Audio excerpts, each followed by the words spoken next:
longest car rally in the world, from Montreal to Vancouver, covers 4,000 miles in 7 days, over good roads and gravel roads or mud roads, cunningly picked to test the limits of cars and contestants. This is the Shell 4000. For rallying, you need a car that won't fail you, a good driver with steady hands, a co-driver to guide him, and instruments for accurate navigation. The Trans-Canada Highway paves an easy route from coast to coast, but the Shell 4000 doesn't take the easy way and often leaves the beaten track. The first day's run is to Toronto, then north to Sault Ste. Marie, westward to Winnipeg. The fourth day, Saskatoon, across the prairies to Calgary, through the Rockies to Trail, and after 7 days, Vancouver and the finish.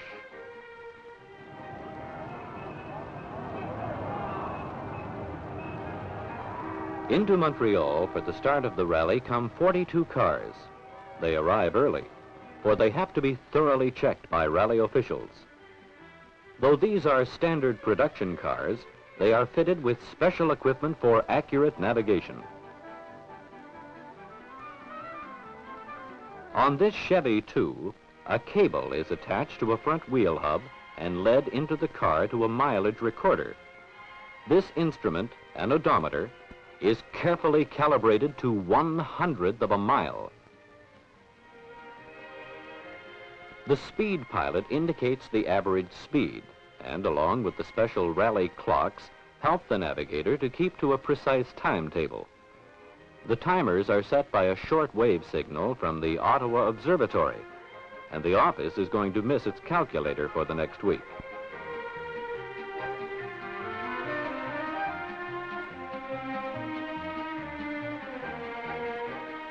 But at Scrutineering, it's safety that comes first.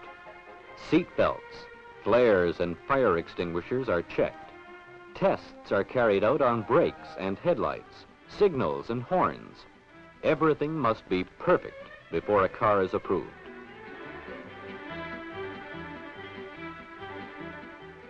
Jerry Polivka, with his co-driver and navigator Charles Bick, are driving a factory entry, one of the Volvo team. Polivka won an award in the 1961 rally. This Corvair Monza Spider, the first to be seen in Canada, will be driven by Denise McCluggage of the U.S., one of North America's best-known rallyists. The air-cooled engine is equipped with a supercharger driven by the exhaust gases, boosting power output by 50%.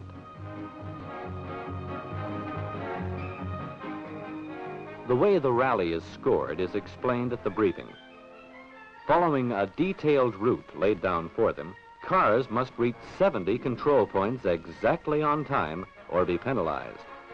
The car with the fewest penalties will win, but winning is 4,000 miles away.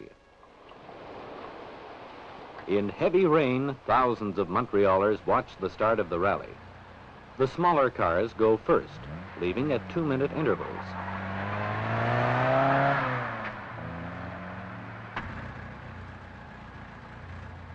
Number 104, Sam Nordell and Robin Edwards, a top Canadian crew and one of the favorites. Denise McCluggage is already in trouble, a short circuit minutes before she's due to start. The only Skoda in the rally is driven by the Czechoslovakian rally champion, Václav Bobek. Heading out of Montreal, he's in for a long, wet night.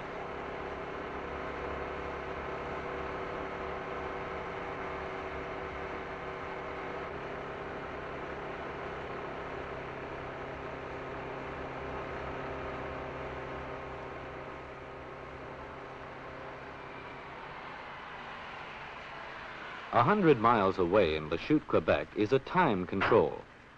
Sam Nordell records his time on the Longines punch clock. This control is manned by the Montreal MG Car Club. Other controls across the country are being set up by local clubs ready for the arrival of the competitors.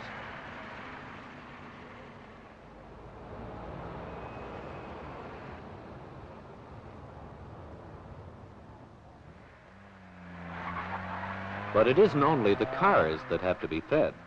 Time is allowed for meals, and if a car is late, the crew goes hungry. By 3 in the morning, with most cars already late, this first meal stop sees only a dozen or so of the 84 contestants. I still caught up with you, didn't I? Exactly, we went back. Wasted 5 minutes.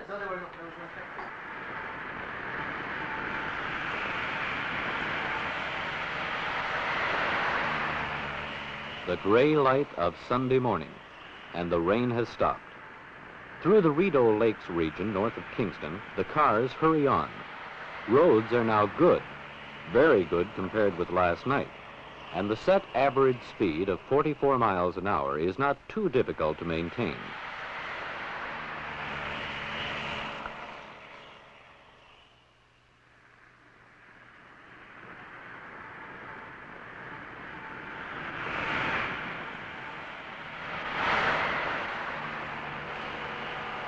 The last stretch of the route into Toronto is on a soothing 4-lane highway as the cars head for the Canadian National Exhibition Grounds for the last time check of the day.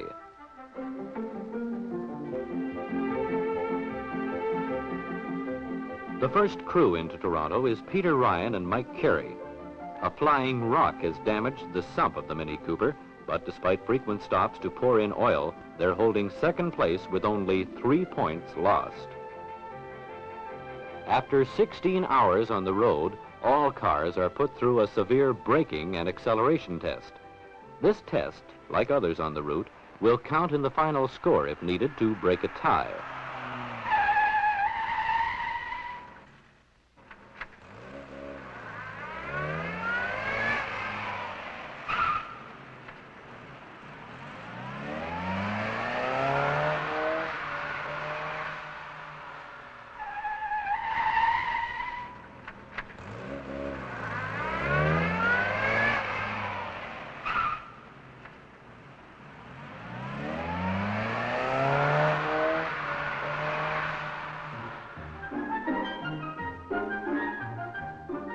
"39 cars are now in the Parc Fermé. 3 have fallen by the wayside. Once in, no car can be repaired or serviced until the start of tomorrow's leg.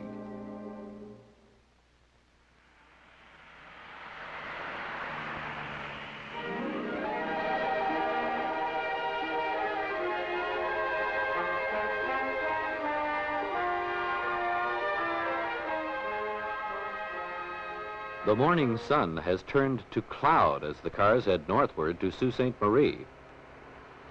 Route controls are planned to make sure no one takes a shortcut. The card is stamped, and they're off again. In a rally, only one road is the right road. Issued with route instructions, the navigator directs the driver on every twist and turn. Out of this village, the only correct route is straight on over the main highway.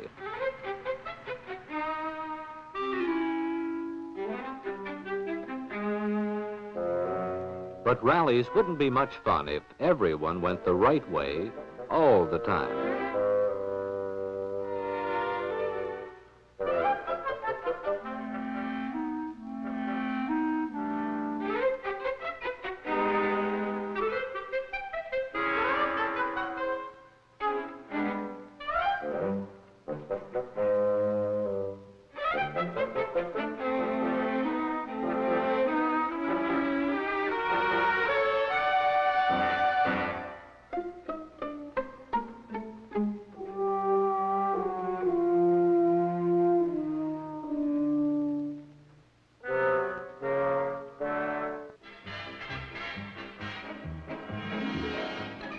After a mile or two down the wrong road, the sheepish navigators see the light and the cars come scuttling back.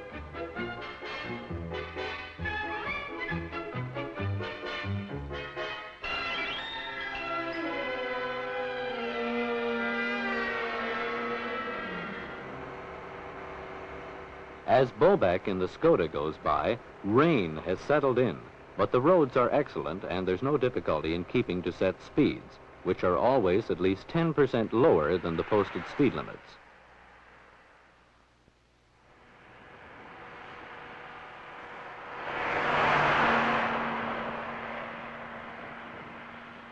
Nobody bothers to read the menu. It's bacon and eggs and a quick coffee, and with 5 minutes in hand, there's even time for a quick oil change. Competitors know by their route instructions that it's all Trans-Canada Highway from here to the Sioux, and the pace is an easy one.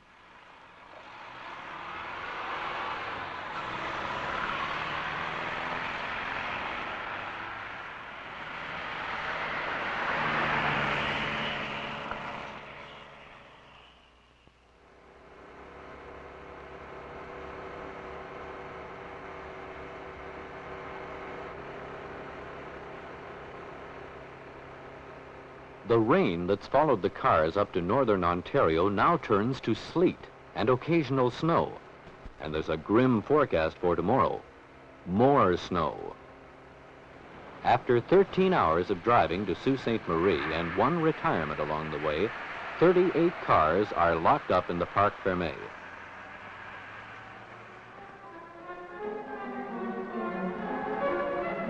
A very early start and a driving snowstorm greets the rally drivers as they head around Lake Superior. The sand spreader is now behind them, and even the best of roads are slippery in these conditions.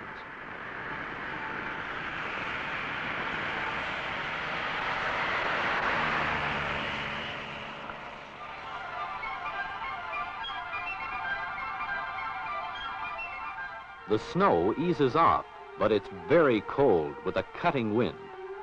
Crews make good use of spare minutes before the White River Time Control, checking plugs and cleaning out the snow and ice that have packed into wheel wells and steering gear during the 180 miles covered in the early hours.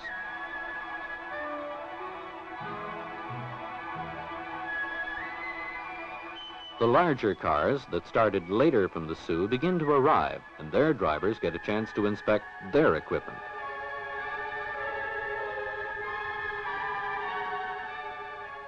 Bunch and Gallup in the privately entered Citroen used their time to replace a headlight that failed during the early morning run.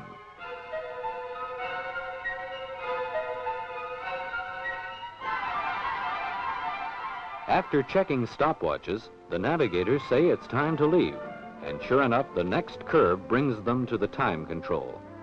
The morning storm is over, but ice and drifting snow put a strain on drivers. Some motorists have difficulty, but all the rallyists get through.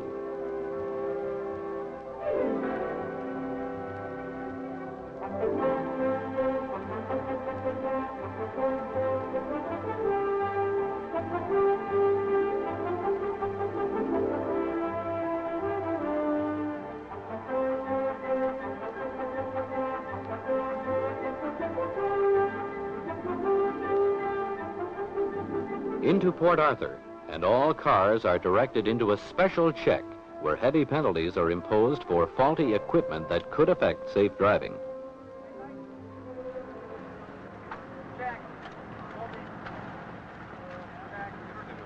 Tail lights. Brent Davies says he was kicked by a moose, but any body damage means penalties too, no matter how it was caused. Wipers. Horn. The police, who are cooperating with the rally organizers, take a special interest in the safety check.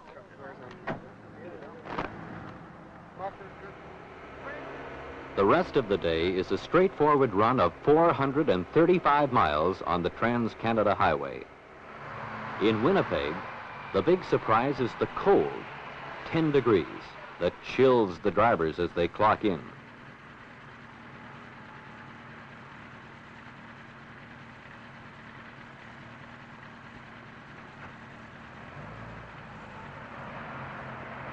Then to bed, or in 6 hours they'll be on the road again.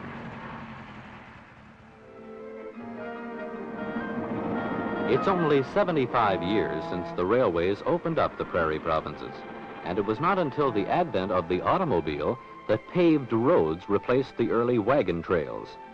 Now the prairies are covered in wheat, and grain elevators sprout in every community.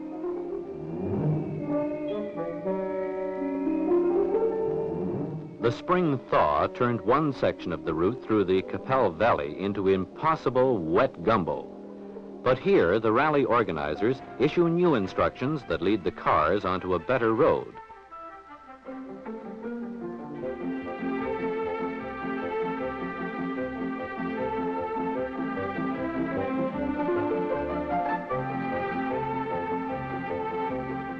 On this section, the organizers arranged a special fuel supply.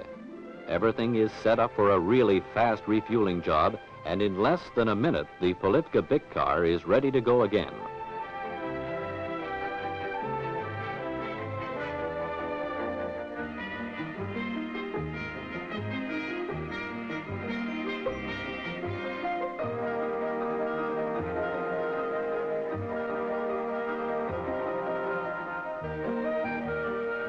McLennan and Dempsey, in another team Volvo, leave the tanker and are closely followed by the Hillman of Adam and Long. But another car of the Hillman team is running short of pistons. It arrived at the tanker with one broken piston, and now a second one is gone. For this crew, the end seems in sight, and as other cars climb out of the valley, the crippled Hillman is left by the wayside.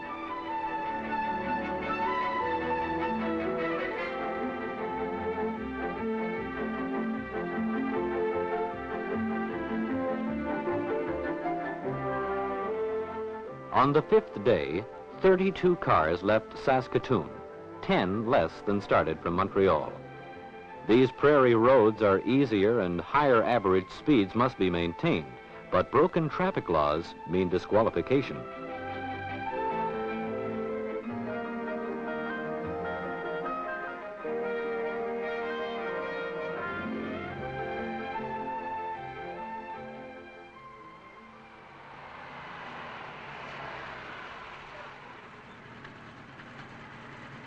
This Vancouver crew drove night and day to Montreal, arriving just in time to turn around and start back in the rally. Some people just like to drive.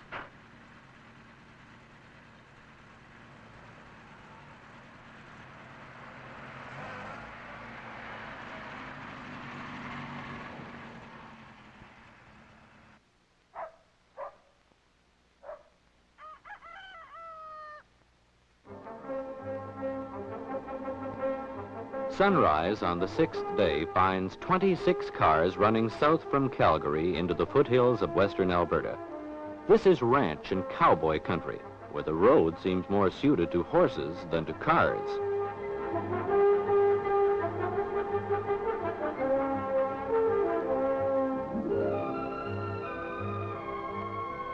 Past the infamous landslide at Frank, the cars forged their way into British Columbia over the Crow's Nest Pass. With clear weather and a good road, many of the rally crews get their first sight of some of Canada's most magnificent scenery.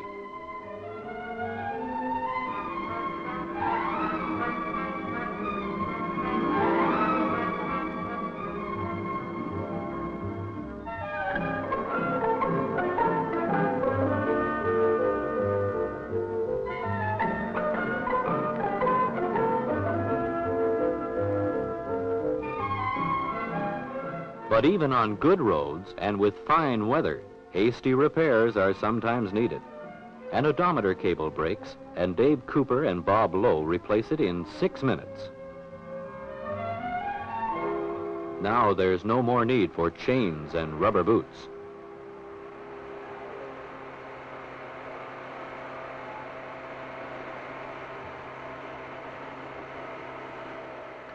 Across the route lies Lake Kootenay.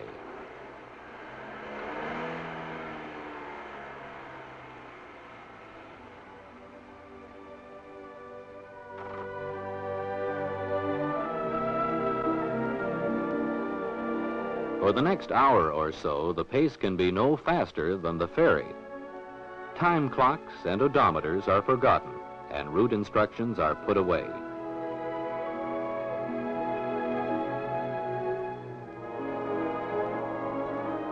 Blair Bunch brings the Citron aboard, and John Gallup is happy to stretch his legs.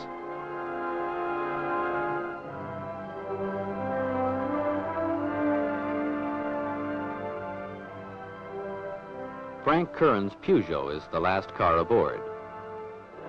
Some tall tales of the Shell 4000 can already be told.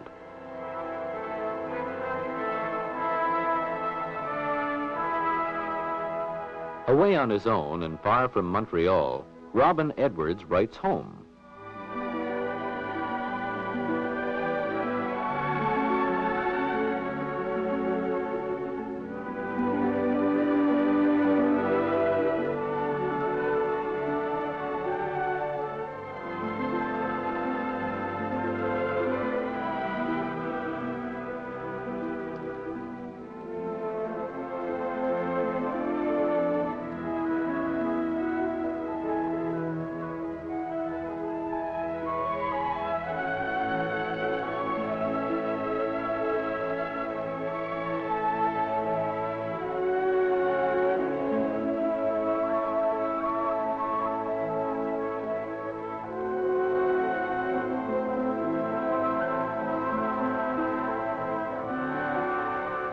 On to trail on a warm spring evening and the last overnight stop.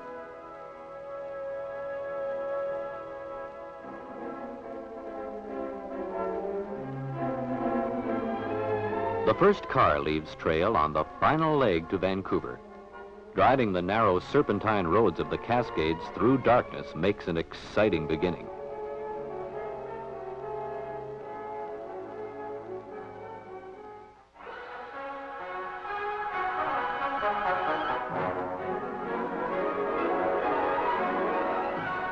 By mid-morning, the route wends its way down into the fertile Okanagan Valley, where spring comes early.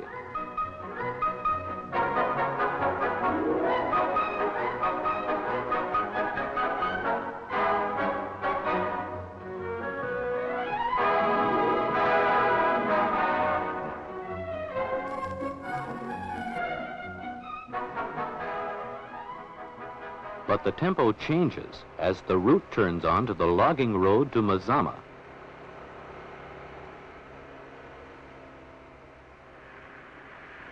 Adam and Long take the better sections of the road at a fast clip.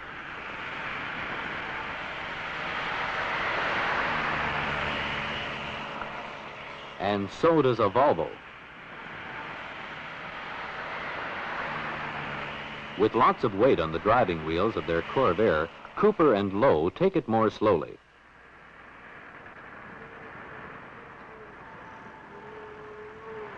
For Peter Ryan and Mike Carey, the rally is ended. Their Mini's transmission has failed under the strain of a week's hard driving, and a tow is the only way out to the highway. The TR4 of Watson and Hamilton finds it tough going through this section.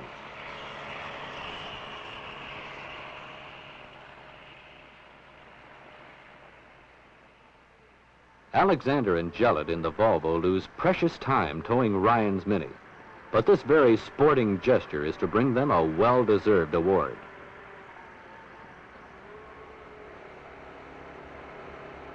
The rally organizers have played their last card, and the way is paved and clear all the way to Vancouver.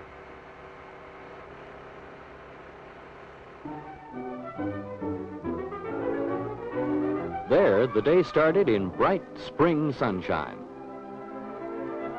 But by evening, rain has set in as newsmen crowd to get a shot of the first car home, the Renault of McLean and Latham.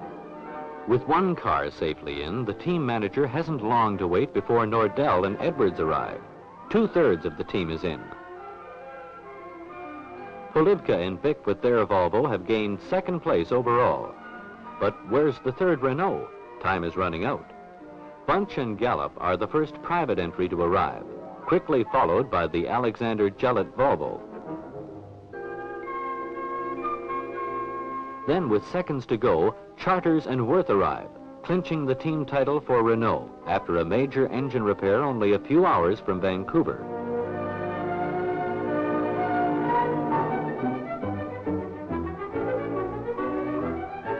In third place overall, the Chevy 2 of Don Hambly and Trent Jarman. And then, the outright winners, Jones and Lalonde in their Studebaker Lark.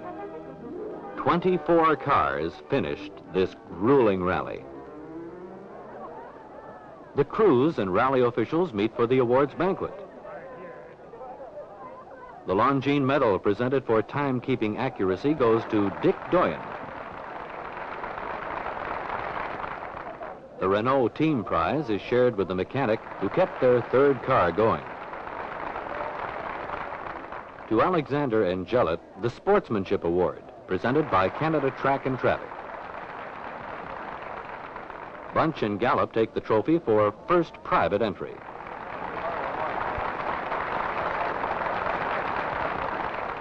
And finally, the top prize, first overall, goes to John Jones and Lou Lalonde, who lost only 30 points in the entire rally. Their Studebaker carried them over 4,000 miles in 7 days to final victory. Though red-eyed and bone-weary from this year's rally, competitors are already planning for next year's Shell 4000.